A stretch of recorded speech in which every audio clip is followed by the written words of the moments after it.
Graça e paz, palavra de Deus para a sua vida. Vamos a mais uma pré-aula da nossa EBD, dando prosseguimento ao segundo trimestre de 2024 na lição dos adultos. E o tema da revista, a carreira que nos está proposta. O caminho da salvação, santidade e perseverança para chegar ao céu. O comentarista das lições desse segundo trimestre é o pastor Osiel Gomes. E a lição que iremos abordar nessa ocasião é a lição de número 8, que está datada para ser ministrada no dia 26 de maio de 2024. O tema da lição é Confessando e Abandonando o Pecado. Texto áureo: o que encobre as suas transgressões nunca prosperará, mas o que as confessa e deixa alcançará misericórdia, conforme está escrito no livro de Provérbios, capítulo 28, versículo 13. Verdade prática: para desfrutar um caminho de restauração e reconciliação com Deus, precisamos confessar o pecado e abandoná-lo de uma vez por todas. Leitura bíblica em classe encontra-se no livro dos Salmos, Salmos 51, no versículo 1 ao versículo 12, e também na primeira epístola de João, capítulo 1, do versículo 8 ao versículo 10. Introdução. Atualmente, muitos acreditam que não é necessário confessar o pecado, por denominá-lo mera fraqueza ligada ao ambiente e aos aspectos hereditários. Nesta lição, veremos que a Bíblia não ensina assim. Esse não é o ensino bíblico. Em sua epístola, o apóstolo João escreve que o pecado é real, o pecado não é fantasia. E, por isso, é um perigo para a vida do crente, pois suas consequências são trágicas. As consequências do pecado são terríveis. A orientação bíblica é de que, caso ocorra um pecado, ele deve ser confessado, abandonado como evidência do arrependimento, para que o crente arrependido possa receber o perdão de Deus. Então, para que o crente que em algum momento tropeçou, pecou, e ele então quer obter o perdão de Deus, ele precisa confessar o seu pecado. Porque só através da confissão de pecado é que o crente arrependido pode receber o perdão de Deus. Estamos falando acerca de pecado. E a doutrina que estuda acerca deste assunto é a amartiologia. Esta palavra vem de amartia, que significa pecado no original grego, e também logia, que significa tratado, ensino. Portanto, a martiologia é a doutrina do pecado. E o que é o pecado? Pecado é iniquidade. Isso está escrito na primeira epístola de João, capítulo 3, versículo 4. E o pecado tem um salário. O salário do pecado é a morte. O saudoso pastor Billy Graham dizia que o pecado é o luto disfarçado de festa. Vamos agora adentrar os tópicos com seus subtópicos e fazer um resumo bem claro, bem objetivo da lição que está tratando sobre a confissão e o abandono do pecado. Primeiro tópico, a confissão de pecado.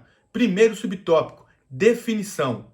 O verbo confessar, da palavra hebraica yadar, aparece como jogar, atirar e lançar. Nós encontramos este verbo no primeiro livro dos Reis, no capítulo 8, versículo 33. Mas nós também podemos observar que no Antigo Testamento, esta palavra yadar, palavra hebraica, ela aparece 900 vezes. E ela aparece também com o sentido de tomar conhecimento, saber, reconhecer. E esta palavra também aparece no Antigo Testamento num contexto de confissão de pecados. A palavra yadar, o verbo confessar, que vem da palavra yadar, ela aparece também no contexto de confissão.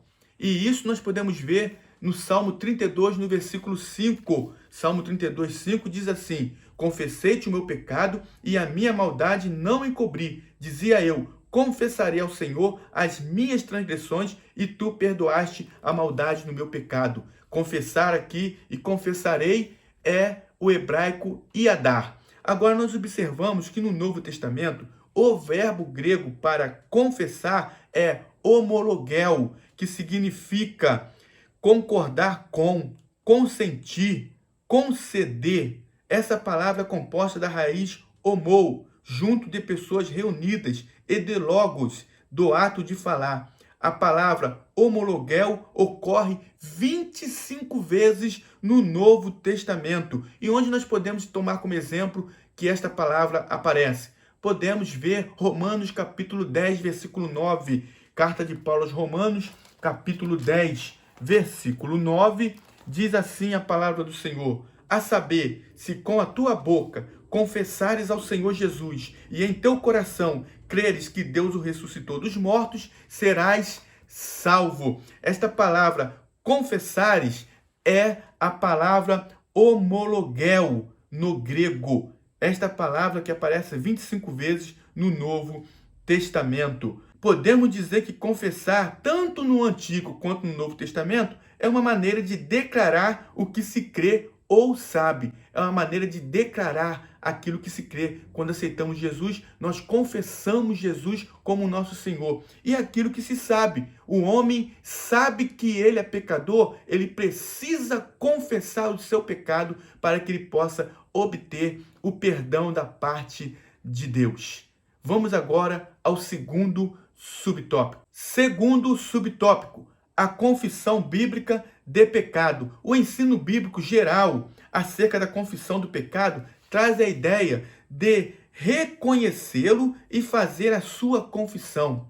Biblicamente falando, é necessário que o homem, para receber o perdão de Deus, para obter o perdão da parte do Senhor, é necessário que ele reconheça a sua pecaminosidade, ele reconheça que ele é um pecador e que o pecado é algo real e que, ao reconhecer isso, ele confesse o seu pecado, pois o perdão de Deus depende desse ato, depende dele se arrepender. E arrependimento não é remorso. Arrependimento vem do fundo da alma e o homem, quando se arrepende de coração, ele abandona aquilo que está afastando ele de Deus. Então, meu irmão, é necessário reconhecer que é um pecador e confessar o pecado.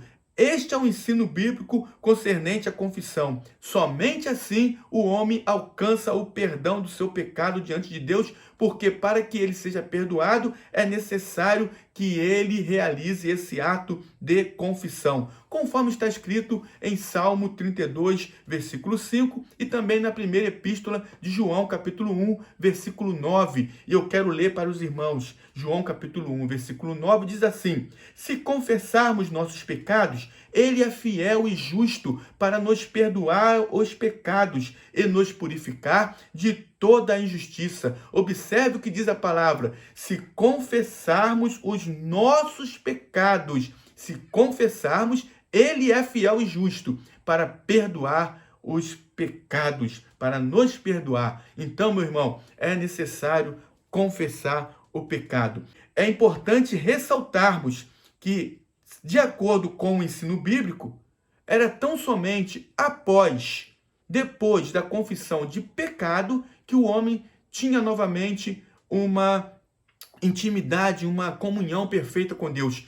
Observe que o pecado ele faz separação entre o homem e Deus. É isso que está escrito no livro do profeta Isaías, no capítulo 59, no versículo 1 e 2. Isaías 59, versículo 1 e 2, diz assim: eis que a mão do Senhor não está encolhida para que não possa salvar, nem o seu ouvido agravado para não poder ouvir. Quando ouvimos esse versículo, ficamos felizes. Mas veja o que diz o versículo 2. Mas as vossas iniquidades, o que é iniquidade? Iniquidade é pecado. Fazem divisão entre vós e o vosso Deus, e os vossos pecados encobrem o seu rosto, o rosto de Deus, de vós, para que vos não ouça. O pecado impede Deus de nos ouvir. Por quê? Porque Deus é santo. A natureza de Deus é santa. Deus não compactua com o pecado. Deus ama o pecador, mas abomina o pecado. O pecado faz separação entre Deus e o homem. Então, para que o homem possa ter novamente comunhão com Deus, é necessário que ele confesse o seu pecado. Neemias, no capítulo 1, no versículo 6, nós encontramos algo interessante. Neemias, ele pedia a Deus uma oportunidade de poder estar em Jerusalém para reestruturar os muros da cidade, para fazer uma obra em Jerusalém. E ele pedia a Deus que lhe desse condições diante do rei, para que o rei lhe permitisse e lhe desse condições até mesmo de declarar a ele o seu desejo. E Deus fez isso por Neemias. Mas nós encontramos no capítulo 1, no versículo 6, Neemias orando, confessando os seus pecados e o pecado do povo. E então Deus abriu o caminho para que Neemias fosse a Jerusalém. Mas antes ele confessou os seus pecados para que pudesse então ter mais comunhão com Deus e através da oração Deus ouviu o seu clamor. Observe também Lucas no capítulo 18, no versículo 9 a 14, quando encontramos um fariseu e um publicano orando ao Senhor. O fariseu, ele se auto-justificava. O fariseu praticamente dizia, eu não tenho pecado. Mas o publicano, ele dizia ser ele um pecador. E a Bíblia diz que o fariseu desceu, mas não recebeu a justificação da parte de Deus. Porém, o publicano foi justificado. Ele recebeu o perdão da parte de Deus por causa da sua atitude em reconhecer a sua pecaminosidade. Terceiro subtópico, o símbolo da confissão do pecado. No ato da confissão de pecados, a pessoa reconhece de maneira autônoma os pecados cometidos e que, por isso, se encontra indigna de estar na presença de Deus. No momento da confissão, o homem ali, ele reconhece de forma autônoma, ou seja, por conta própria, de que ele precisa de Deus, de que ele necessita de Deus, de que ele é um pecador, de que ele tem uma natureza pecaminosa e que, portanto, ele precisa do Salvador, ele precisa de Deus, ele reconhece a sua natureza pecaminosa diante do Altíssimo. Então, em arrependimento sincero e em confissão, busca o que lhe é garantido por meio da palavra de Deus. O que a palavra de Deus nos garante quando confessamos pecados de forma voluntária, de forma autônoma, reconhecendo que somos pecadores e que necessitamos de Deus? O que a palavra de Deus nos garante? O perdão dos pecados, o arrependimento sincero e em confissão. Quando o homem busca o que lhe é garantido por meio da palavra de Deus, ele recebe o perdão. Segundo tópico, o perigo do pecado não confessado. Primeiro subtópico, os males dos pecados não confessados. Quando lemos e analisamos Provérbios capítulo 28, versículo 13, percebemos que a confissão de pecado não se trata apenas de um ensino judaico, mas também cristão. A epístola de João corrobora, confirma com a necessidade de se confessar o pecado, deixá-lo e alcançar o perdão, conforme está escrito em João, capítulo 1, versículo 9. Primeira epístola de João, capítulo 1, versículo 9. Já fizemos menção desses dois versículos aqui na lição, tanto do versículo que está no Antigo Testamento, que é Provérbios, capítulo 28, versículo 13, quanto o versículo que está no Novo Testamento, 1 João, capítulo 1, versículo 9. E todos os dois versículos ressaltam, afirmam que o ensino bíblico concernente à confissão é que ela deve ser realizada e quando se confessa, deve-se deixar o pecado, para que então o pecador possa alcançar o perdão, a misericórdia de Deus. Em contrapartida, quem ignora a confissão de pecado, ocultando, vive uma vida de aparência e de morte espiritual. Quem oculta o pecado está morto espiritualmente.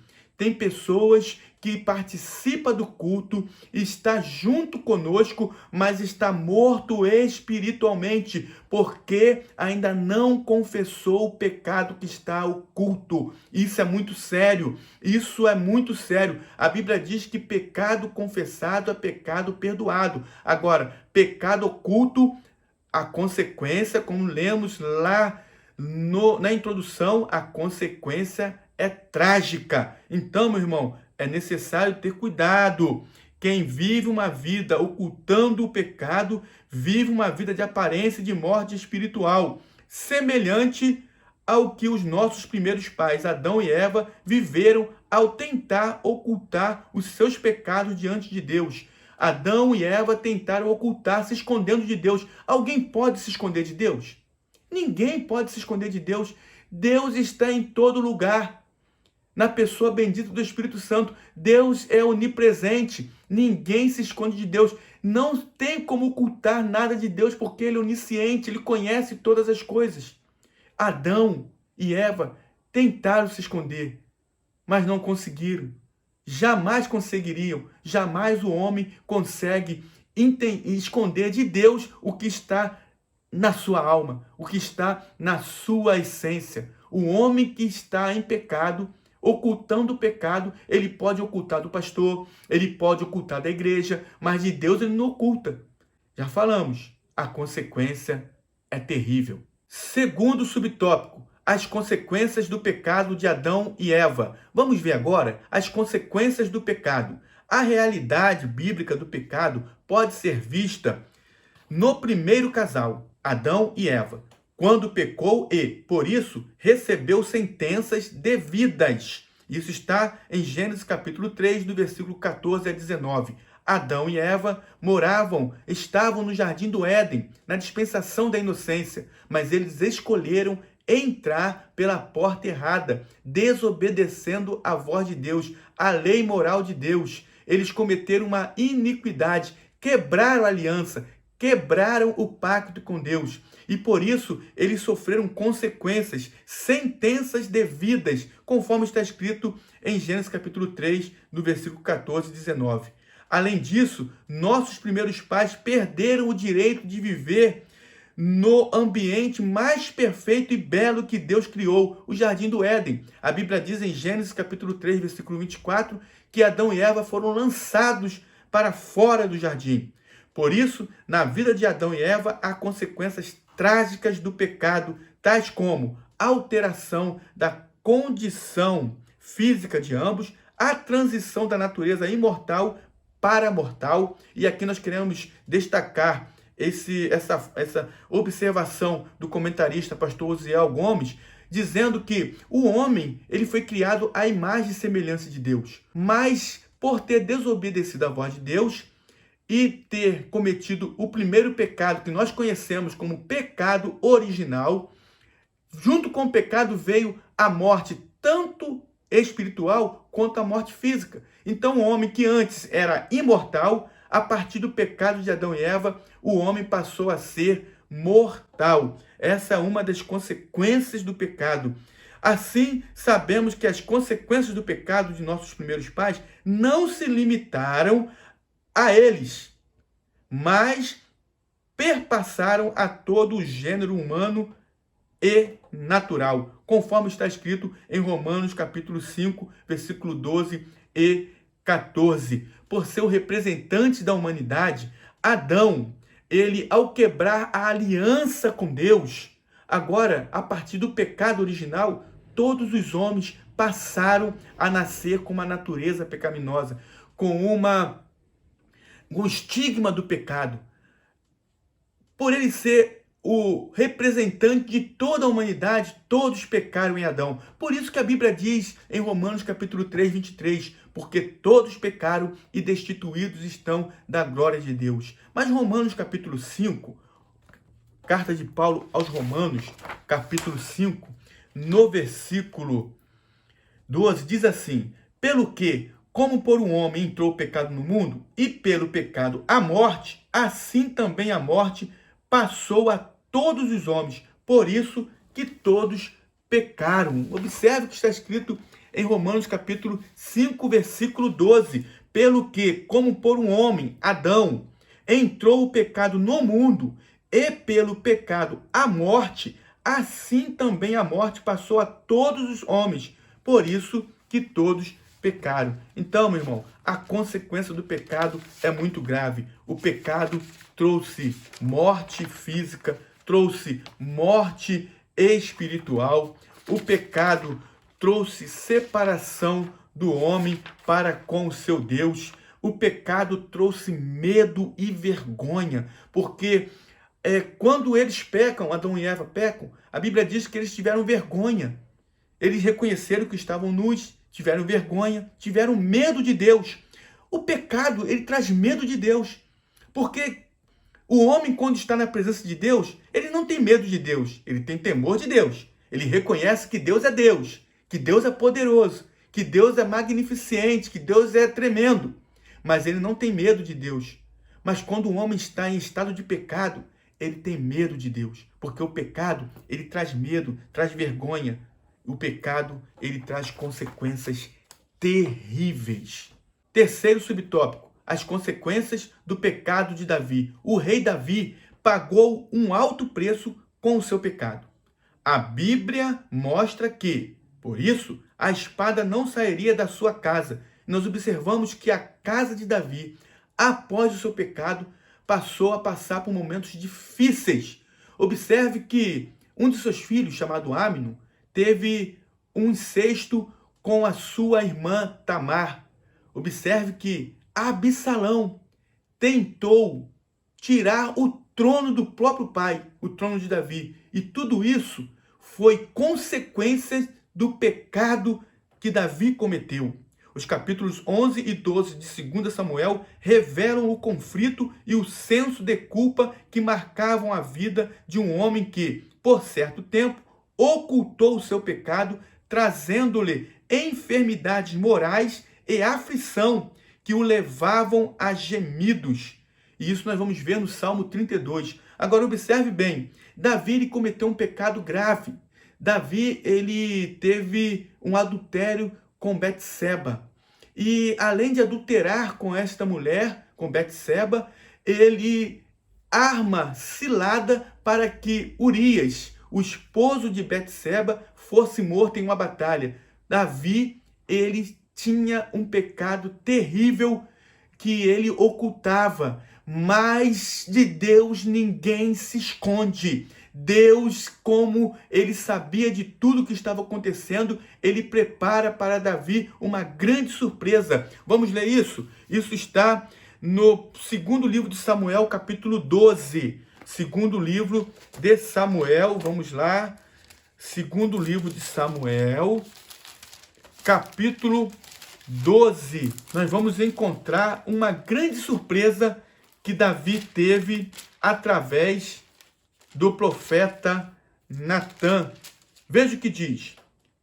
Natã, o profeta, repreende a Davi. É a epígrafe do texto. E o Senhor enviou Natã a Davi. E entrando ele a Davi, disse-lhe: havia numa cidade 2 homens, um rico e outro pobre.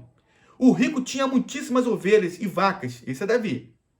Mas o pobre não tinha coisa nenhuma, senão uma pequena cordeira. Esse é Urias, que comprara e criara. E ela havia crescido com ele e com seus filhos igualmente. Do seu bocado comia e do seu copo bebia, e dormia em seu regaço, e a tinha como filha. E vindo um viajante ao homem rico, deixou este de tomar das suas ovelhas e das suas vacas para guisar para o viajante que viera a ele. E tomou a cordeira do homem pobre e a preparou para o homem que viera a ele. Então o furor de Davi se acendeu. Olha, Davi ficou furioso com isso. O furor de Davi se acendeu em grande maneira contra aquele homem que Natã estava aqui relatando para Davi. E o furor dele se acendeu em grande maneira que ele disse para Natã: vive o Senhor, que é digno de morte ao homem que fez isso. E pela cordeira tornará a dar o quadruplicado, porque fez tal coisa e porque não se compadeceu. Então disse Natã a Davi, veja o que Natã disse para Davi, Deus usando a boca de Natã dizendo: tu és este homem. Davi teve o seu pecado revelado. O pecado oculto não fica escondido por muito tempo. Deus revela pecado. Então, quando Davi teve o seu pecado revelado, diz a Bíblia que ele pediu perdão ao Senhor, Deus transpassou o seu pecado, mas aqui tem algumas experiências que nós queremos destacar. O Salmo 32 mostra que, por se manter em silêncio, não confessando o seu pecado, Davi enfraqueceu cada vez mais, perdendo o vigor espiritual. O Salmo 51, os salmos não estão em ordem cronológica. Os Salmos 51, Davi está ali orando ao Senhor e confessando o seu pecado. No Salmo 51. No Salmo 32, Davi está glorificando a Deus por ter ouvido a sua confissão e perdoado o seu pecado.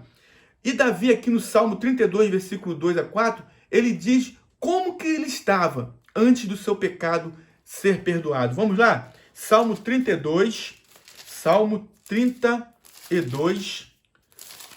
vamos ler para que o irmão possa entender. Salmo 32, Davi está agradecendo. A felicidade do homem perdoado é a epígrafe do Salmo. Bem-aventurado aquele cuja transgressão é perdoada e cujo pecado é coberto. Bem-aventurado o homem a quem o Senhor não imputa maldade e em cujo espírito não há engano. Enquanto eu me calei, olha o que ele está dizendo aqui, enquanto ele estava com o pecado oculto, sem confessar, olha o que ele diz. Enquanto eu me calei, envelhecer os meus ossos pelo meu bramido em todo dia. Bramido aqui significa rugido de fera, grito de dor. Porque de dia e de noite a tua mão pesava sobre mim. O meu humor se tornou em sequidão de estio. Sabe o que é sequidão? Sequidão de estio significa verão seco, sem água, sem brotos, sem verde. Na verdade, a vida de Davi estava seca. A vida de Davi estava como um verão sem água, uma seca total. Aí ele diz assim, ó, confessei-te o meu pecado e a minha maldade não encobri. Dizia eu, confessarei ao Senhor as minhas transgressões e tu perdoaste a maldade do meu coração. Pelo que todo aquele que é santo orará a ti a tempo de te poder achar. Até no transbordar de muitas águas, estas a ele não chegarão. Davi está agradecendo a Deus por ter ouvido a sua oração. E ele diz que o seu humor estava como sequidão de estio. Os seus ossos envelheceram enquanto ele manteve o seu pecado em oculto. Já o Salmo 51 mostra a confissão de pecado do rei. Nesse Salmo 51, nós vemos a confissão do pecado, quando Davi confessa. E ele começa assim. A epígrafe do Salmo diz, Davi confessa o seu pecado, suplica o perdão e roga a Deus que lhe renove um espírito reto. Veja o que diz. Tem misericórdia de mim, ó Deus, segundo a tua benignidade. Apaga as minhas transgressões, segundo a multidão das tuas misericórdias. Lava-me completamente da minha iniquidade e purifica-me do meu pecado, porque eu conheço as minhas transgressões. Observe, ele está aqui confessando o seu pecado e está reconhecendo que é pecador, porque eu conheço as minhas transgressões e o meu pecado está sempre diante de mim. Contra ti somente pequei e fiz o que a teus olhos é mal, para que sejas justificado quando falares e puro quando jejuares. Ele diz assim no versículo 5, eis que em iniquidade fui formado e em pecado me concebeu minha mãe. Esse texto aqui está dizendo não que o ato de ter sido concebido seja o pecado, não é isso. É que ele já nasceu com o estigma do pecado, com a natureza pecaminosa, devido ao pecado original cometido por Adão e Eva no Jardim do Éden. Aí no versículo 10, que nós conhecemos bem, é muito bem falado nas igrejas, durante as mensagens poderosas da parte de Deus. No versículo 10 diz assim, ó, cria em mim, ó Deus, um coração puro e renova em mim um espírito reto. No versículo 9 diz, esconde a tua face dos meus pecados e apaga todas as minhas iniquidades. Aí ele diz, cria em mim, ó Deus, um coração puro e renova em mim um espírito reto. Não me lances fora da tua presença e não retires de mim o teu Espírito Santo. Torna a dar-me a alegria da tua salvação e sustém-me com um espírito voluntário. Então, Davi aqui confessa o seu pecado e no Salmo 32 ele está agradecendo a Deus, se regozijando pelo perdão que ele recebera da parte do Senhor. Ele reconhece todos os seus erros a fim de que eles fossem perdoados e o salmista fosse purificado. Este é o Deus que perdoa pecado, mas as consequências do pecado, elas são notórias na vida daquele que mantém o seu pecado em oculto. Terceiro tópico, confissão de pecado, um caminho de cura e restauração. Primeiro subtópico, confissão do pecado a Deus. Segundo o ensino bíblico, a confissão de pecado deve primeiramente ser dirigida a Deus por intermédio de seu Filho, pois só Ele pode perdoar os nossos pecados, conforme está em Salmo 51, versículo 13 e 4, e no Evangelho segundo escreveu Mateus, capítulo 9, versículo 2 e 6.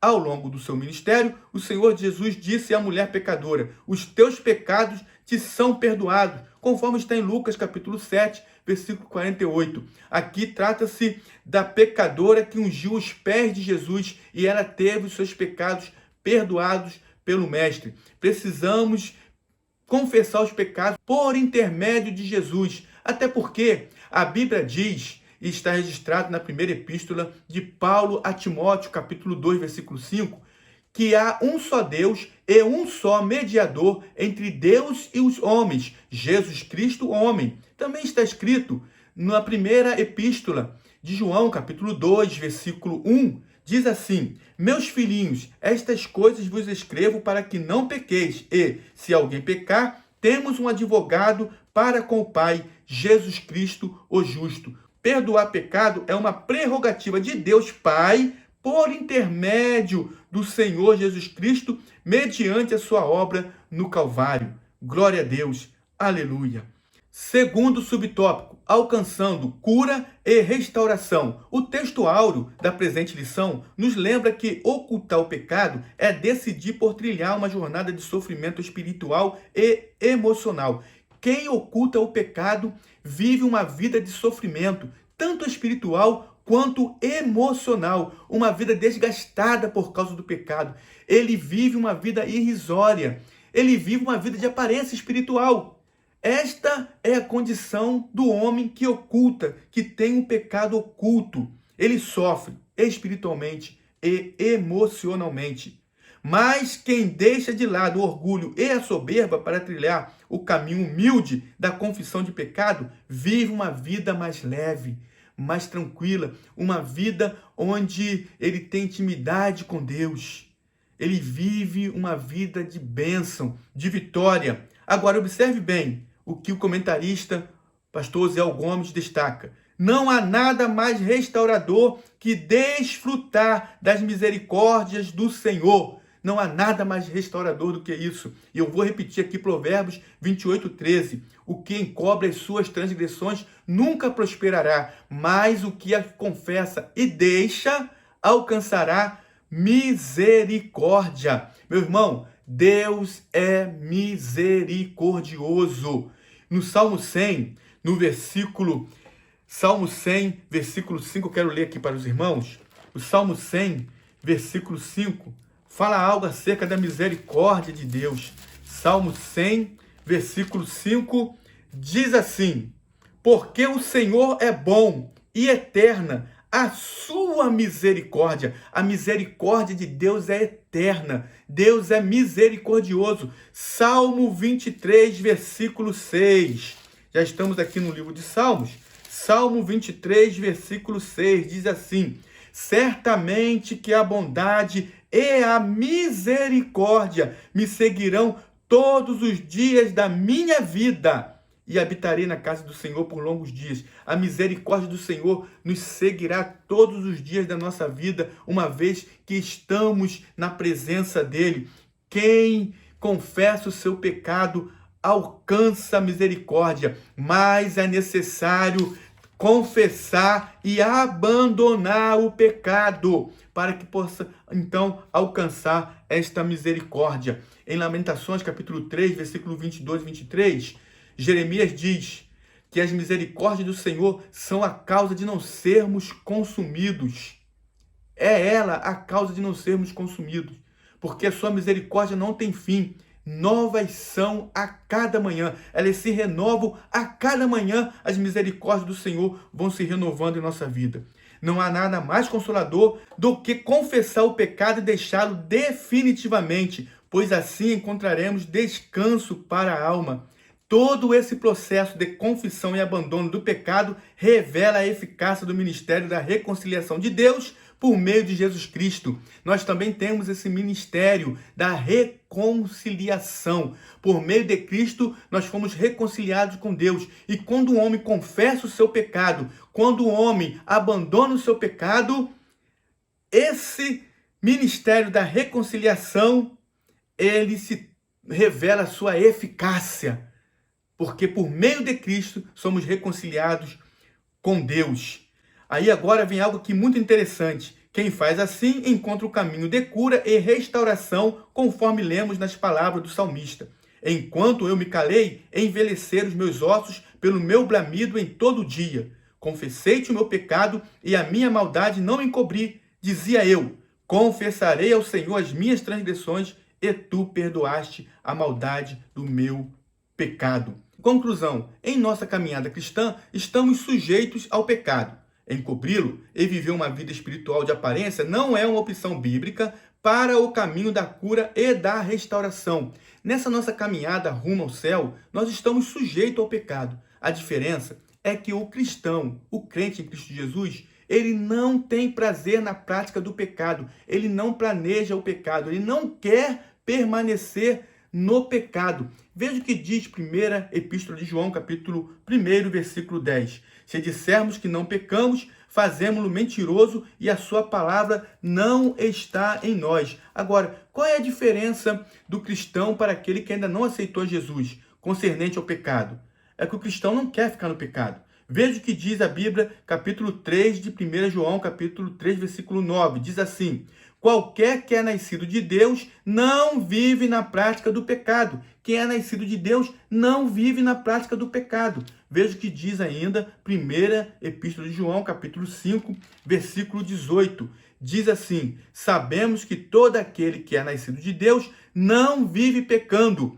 Enfim, quem é nascido de Deus, quem é cristão, quem é crente em Cristo Jesus, ele está sujeito, sim, está sujeito, mas ele não permanece na prática do pecado. Quando acontece o deslize, ele tendo a sensibilidade espiritual, o Espírito Santo comunica a ele que ele fez algo de errado, na mesma hora ele confessa o pecado e o seu pecado é perdoado. Ele confessa e deixa, e o seu pecado é perdoado. É aí que está a diferença. Quando fazemos isso, nós então recebemos cura e restauração. Logo, uma jornada de perdão só é possível com a confissão do pecado praticado e a resolução de abandoná-lo de uma vez por todas. Quem procede assim, desfrutará das infindáveis misericórdias divinas.